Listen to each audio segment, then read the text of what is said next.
Internet és un gran aparador. Fotografies, vídeos i tot tipus d'informació es generen gairebé fins l'infinit. I amb una filosofia, compartir. En aquest marc van néixer Creative Commons, una ONG fundada per Lawrence Lessig, professor de dret de la Universitat de Stanford.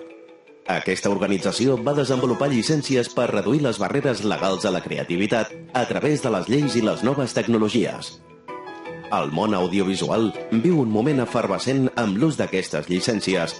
Fa només uns dies que YouTube ja en permet l'ús en els seus vídeos i Barcelona ha celebrat recentment la mostra de cinema Creative Commons. El seu lema és Copia aquest festival.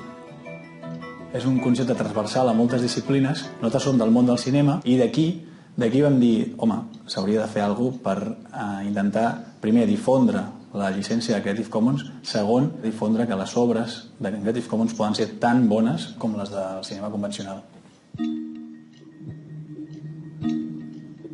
Però quina és la diferència entre un film amb llicència Creative Commons i una de convencional? En la pel·lícula en si no hi ha diferència. Ara bé, com es gesta aquest cinema, com s'arriba a aconseguir, com es pensa, això està canviant. Creative Commons és una d'aquestes noves eines. Pot incidir bé en la preproducció de la pel·lícula per aconseguir els diners, per exemple, en el procés, en l'arribada d'aquesta obra al públic, en la connexió dels autors amb l'audiència. Aquí és on comencen a haver matisos. El realitzador Vincent Moon ha inventat una nova forma de distribució. Va filmar un documental sobre el grup danès Efterklang i el va penjar al web. A través d'una donació, els usuaris poden baixar-la i projectar-la amb dues condicions: ser un grup d'un mínim de 5 persones i no cobrar entrada. Moon va rebre més de 1.500 sol·licituds de projecció a tot el món.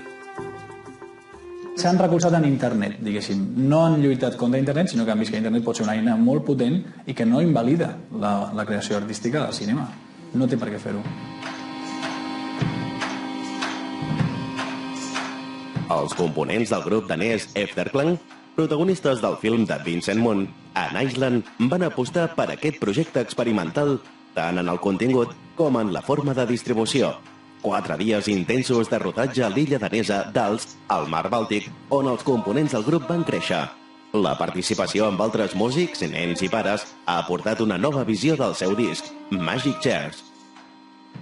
But also what I liked about this project with the screenings was that we kind of used the internet to get out of the internet.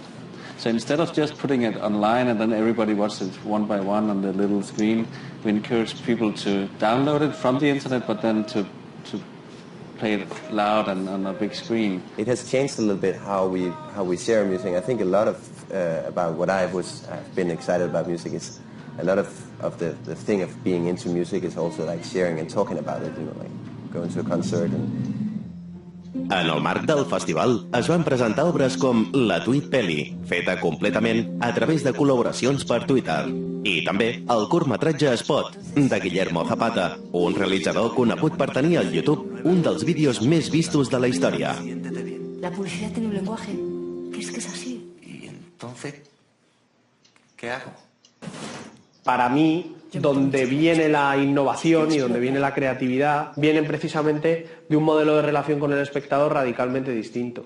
Le otorga un poder, una posibilidad al espectador de relacionarse con la obra que tú has creado de una manera mucho más creativa, ¿no? Pero yo creo que en realidad la libertad que uno tiene para hacer una cosa depende más bien de la cantidad de dinero que tenga i de quanta independència pueda comprar.